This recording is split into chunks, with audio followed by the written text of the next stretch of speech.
ہوئی بن اخطب نے کہا، ہوش میں آ کعب بن اسد، بنو قینقاع اور بنو نذیر کا انجام دیکھ لے۔ مسلمانوں کی شکست مجھے صاف نظر آ رہی ہے۔ خدائے یہودہ کی قسم، 10,000 کا لشکر مسلمانوں کو کچل ڈالے گا۔ پھر یہ مسلمان تم پر ٹوٹ پڑیں گے کہ یہودیوں نے انہیں شکست دلائی ہے۔ تم چاہتے کیا ہو؟ ہوئی کعب بن اسد نے پوچھا۔ قریش کے لشکر کا ایک حصہ پہاڑوں کے پیچھے سے تمہارے پاس پہنچ جائے گا۔ ہوئی نے کہا، تمہاری موجودگی میں یہ سپاہی مسلمانوں پر عقب سے حملہ نہیں کر سکتے۔ تم اپنے قبیلے سمیت قریش سے مل جاؤ اور مسلمانوں پر اس طرح سے حملہ کرو کہ تمہیں جم کر نہ لڑنا پڑے، بلکہ ضرب لگا کر پیچھے ہٹاؤ۔ اس سے قریش کو یہ فائدہ ہوگا کہ مسلمانوں کی توجہ خندق سے ہٹ جائے گی اور قریش کا لشکر خندق کو عبور کر لے گا۔ اگر میں تمہاری بات مان لوں اور ہمارا حملہ وہ کام نہ کر سکے جو تم چاہتے ہو، تو جانتے ہو مسلمان ہمارے ساتھ کیا سلوک کریں گے۔ کعب بن اسد نے کہا، تم مسلمانوں کے قہر و غضب سے واقف ہو۔ کیا بنو قینقاع اور بنو نذیر کا کوئی ایک بھی یہودی تمہیں یہاں نظر آتا ہے؟ ابو سفیان نے سب کچھ سوچ سمجھ کر تمہیں معاہدے کی دعوت دی ہے۔ ہوئی بن اخطب نے کہا، اگر مسلمانوں کا قہر و غضب تم پر گرنے لگا تو قریش کے لشکر کا ایک حصہ تمہارے قبیلے کی حفاظت کے لیے شیخین اور لاوا کی پہاڑیوں میں موجود رہے گا۔ وہ شب خون مارنے والے تجربہ کار سپاہیوں کا لشکر ہوگا جو مسلمانوں کو تمہاری طرف آنکھ اٹھا کر بھی دیکھنے کی مہلت نہیں دیں گے۔ تم مجھے اتنے بڑے خطرے میں ڈال رہے ہو جو میرے پورے قبیلے کو تباہ کر دے گا۔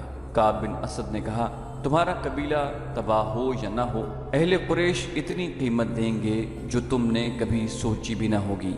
ہوئی نے کہا، یا اپنے تعاون کی قیمت خود بتا دو، جو کہو گے جس شکل میں مانگو گے تمہیں قیمت مل جائے گی اور تمہارے قبیلے کو پورا تحفظ ملے گا۔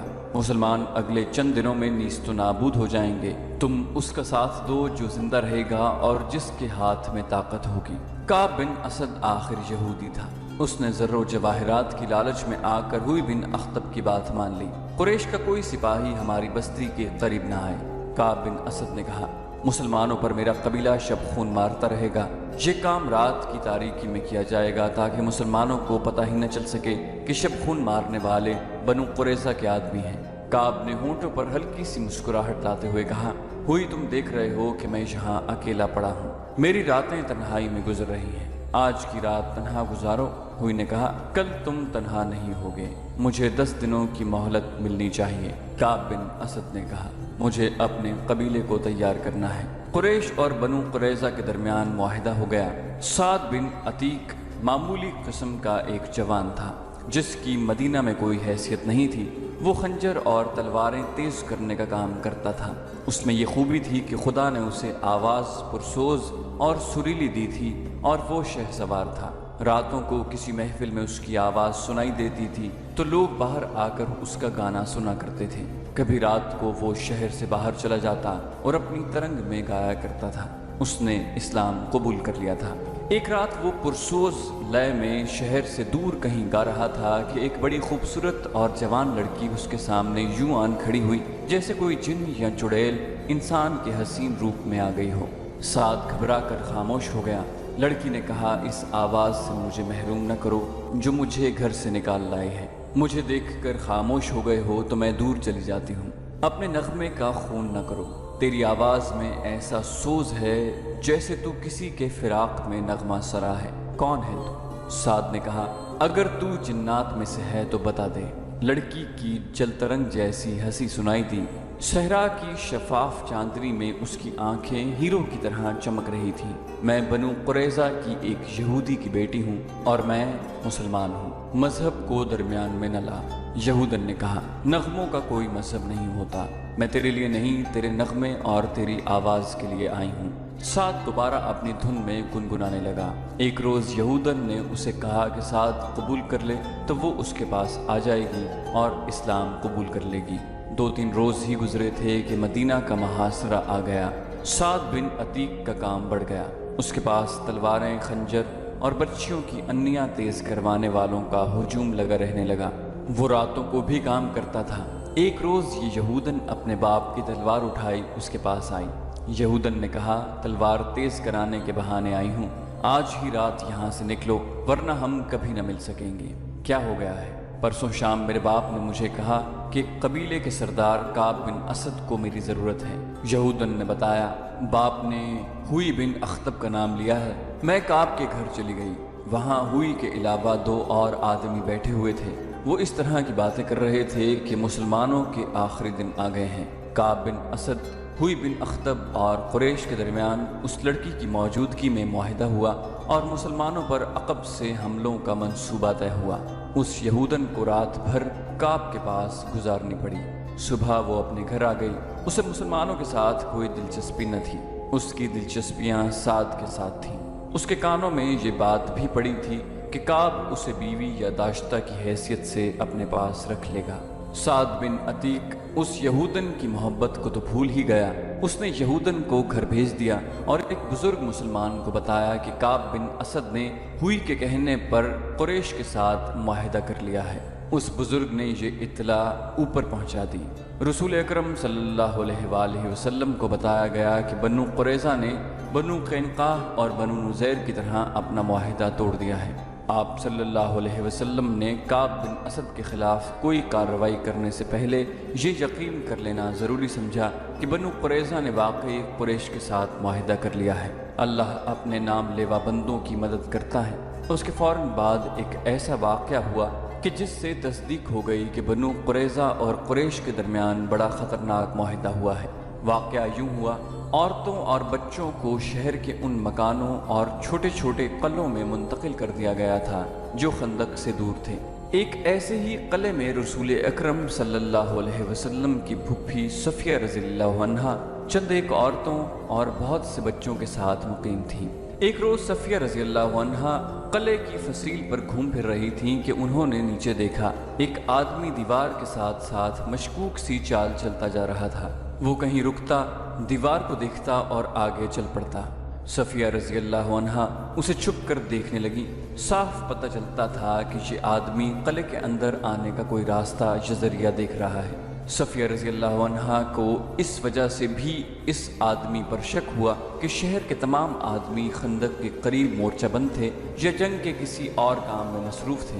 اگر یہ کوئی اپنا آدمی ہوتا اور کسی کام سے آیا ہوتا تو دروازے پر دستک دیتا۔ قلعے میں عورتوں اور بچوں کے ساتھ صرف ایک مرد تھا۔ یہ تھے عرب کے مشہور شاعر حسان بن ثابت۔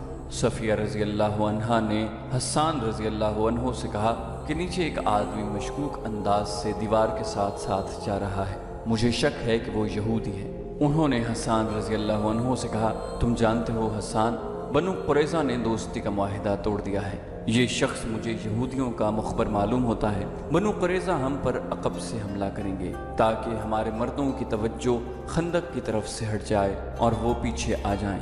یہودیوں کے پاس ہمارے مردوں کو مورچوں سے نکال کر پیچھے لانے کا یہ طریقہ کارآمد ہوگا کہ وہ ان قلعوں پر حملہ شروع کر دیں جن میں عورتیں اور بچے ہیں۔ نیچے جاؤ حسان، اللہ تمہارا نگہبان ہو۔ اس شخص کو للکارو، اگر وہ واقعی یہودی ہو تو اسے قتل کر دو۔ خیال رکھنا کہ اس کے ہاتھ میں برچھی ہے اور اس کے چوغے کے اندر تلوار بھی ہوگی۔ حسان بن ثابت نے کہا، اے عظیم خاتون، کیا آپ نہیں جانتی کہ میں بیمار ہوں؟ اگر مجھ میں ذرا سی طاقت بھی ہوتی تو اس وقت میں میدان جنگ میں ہوتا۔ مورخ ابن حشام اور ابن قتیبہ نے لکھا ہے کہ عرب کے عظیم شاعر کا یہ جواب سن کر رسول اکرم صلی اللہ علیہ وسلم کی پھپھی صفیہ رضی اللہ عنہا خود اس مشکوک آدمی کو پکڑنے یا مارنے کے لیے چل پڑی، لیکن یہ نہ دیکھا کہ ایک مسلح مرد کے مقابلے میں جاتے ہوئے ان کے ہاتھ میں کون سا ہتھیار ہے۔ وہ جلدی میں جو ہتھیار لے کر گئیں وہ برچھی نہیں تھی، تلوار نہیں تھی، وہ ایک ڈنڈا تھا۔ صفیہ رضی اللہ عنہا دوڑتی ہوئی باہر نکلیں اور اس مشکوک آدمی کے پیچھے جا رکی جو دیوار کے ساتھ کھڑا اوپر دیکھ رہا تھا۔ صفیہ رضی اللہ عنہا نے اسے للکارا، کون ہے تم؟ مشکوک آدمی نے بدک کر پیچھے دیکھا۔ اگر وہ کسی غلط نیت سے نہ آیا ہوتا تو اس کا انداز کچھ اور ہوتا، مگر اس نے برچھی تان لی۔ حضرت صفیہ نے اس کا چہرہ دیکھا تو کوئی شک نہ رہا کہ وہ یہودی تھا اور وہ بنو قریظہ کا ہی ہو سکتا تھا۔ اسے یقین تھا کہ وہ ایک عورت ہے، وہ بھی ایک ڈنڈے سے مسلح، اس کا کچھ نہیں بگاڑ سکے گی۔ حضرت صفیہ نے للکار کر کہا، تجھ پر خدا کی لعنت، کیا تو بنو قریظہ کا مخبر نہیں ہے؟ یہودی نے کہا، محمد کی پھپھی یہاں سے چلی جا، کیا تو میرے ہاتھوں مرنے آئی ہے؟ ہاں، میں بنو قریظہ کا آدمی ہوں۔ وہ بولی، پھر تو یہاں سے زندہ بچ کر نہیں جائے گا۔ یہودی نے قہقہ لگایا اور بڑھ کر برچھی ماری۔ جس تیزی سے برچھی آئی تھی اس سے زیادہ تیزی سے صفیہ رضی اللہ عنہا ایک طرف ہو گئیں۔ یہودی کا وار خالی گیا تو وہ سنبھل نہ سکا، وہ آگے کو جھکا اور اپنے بڑھتے ہوئے قدموں کو نہ روک سکا۔ صفیہ رضی اللہ عنہا نے پوری طاقت سے اس کے سر پر ڈنڈا مارا۔ ایک عورت کے بازو میں خدا کا قہر آ گیا تھا۔ یہودی رک کر سیدھا ہوا لیکن اس کا سر ڈولنے لگا۔ حضرت صفیہ نے اسے سنبھلنے کا موقع نہ دیا اور اس کے سر پر پہلے سے زیادہ زور سے ڈنڈا مارا۔ اب یہودی کھڑا نہ رہ سکا، اس کے ہاتھ سے برچھی گری، پھر اس کے گھٹنے زمین سے لگے۔ حضرت صفیہ نے اس کے سر پر جس سے خون بہہ رہا تھا ایک اور ڈنڈا مارا۔ وہ جب بے ہوش ہو کر لڑک گیا تو صفیہ رضی اللہ عنہا اس کے سر پر ہی ڈنڈے مارتی چلی گئیں جیسے زہریلے ناگ کا سر کچل رہی ہوں۔ حضرت صفیہ نے اس وقت ہاتھ روکا جب یہودی کی کھوپڑی کچلی گئی اور اس کا جسم بے حس ہو گیا۔ حضرت صفیہ قلعے میں چلی گئیں۔ انہوں نے حسان بن ثابت سے کہا، میں وہ کام کر آئی ہوں جو تمہیں کرنا تھا، اب جاؤ اور اس یہودی کے ہتھیار اٹھا لاؤ اور اس کے کپڑوں کے اندر جو کچھ ہے وہ بھی لے آؤ۔ میں عورت ہوں، کسی مرد کے کپڑوں کے اندر ہاتھ ڈالنا ایک عورت کے لیے مناسب نہیں۔ چاہو تو یہ مال غنیمت تم لے سکتے ہو، مجھے اس کی ضرورت نہیں۔ اللہ آپ کی عصمت اور عفت کی حفاظت کرے۔ حسان رضی اللہ عنہ نے شاعروں کی مسکراہٹ سے کہا، مال غنیمت کی ضرورت مجھے بھی نہیں ہے اور میں اپنے اندر اتنی توانائی محسوس نہیں کرتا کہ یہ کام انجام دے سکوں۔ مورخین لکھتے ہیں کہ یہ خبر رسول اکرم صلی اللہ علیہ وسلم تک پہنچی تو آپ کو پریشانی ہوئی۔ شہر میں خوراک کی کیفیت یہاں تک پہنچ گئی تھی کہ ہر فرد کو اس کی اصل ضرورت کی صرف 1/4 خوراک ملتی تھی۔ رسول اکرم نے خدائے ذوالجلال سے مدد مانگی اور کوئی حکمت عملی سوچنے لگے۔ ادھر خندق کا محاذ سرگرم تھا۔ خالد کو اپنی اس وقت کی بے چینی اور بےتابی اچھی طرح یاد تھی۔ وہ خندق کے ساتھ ساتھ گھوڑا دوڑاتا اور کہیں سے خندق عبور کرنے کے طریقے سوچتا تھا۔ وہ مرد میدان تھا، لڑے بغیر واپس جانے کو اپنی توہین سمجھتا تھا، مگر وہاں لڑائی اس نوعیت کی ہو رہی تھی کہ قریش کے تیر انداز خاصی تعداد میں خندق کے اس مقام پر قریب آ جاتے جہاں مسلمان مورچہ بند تھے۔ یہ صلہ کی پہاڑی تھی۔ تیر انداز مسلمانوں پر تیر برساتے، مسلمان جوابی تیر اندازی کرتے۔ کبھی قریش کا کوئی تیر انداز کسی اور جگہ گشتی سنتریوں پر تیر چلاتا، مگر مسلمانوں کا جیش فوراً پہنچ جاتا۔ رات کو مسلمان خندق پر سنتریوں کی تعداد میں اضافہ کر دیتے تھے اور قریش خندق سے دور پیچھے خیمہ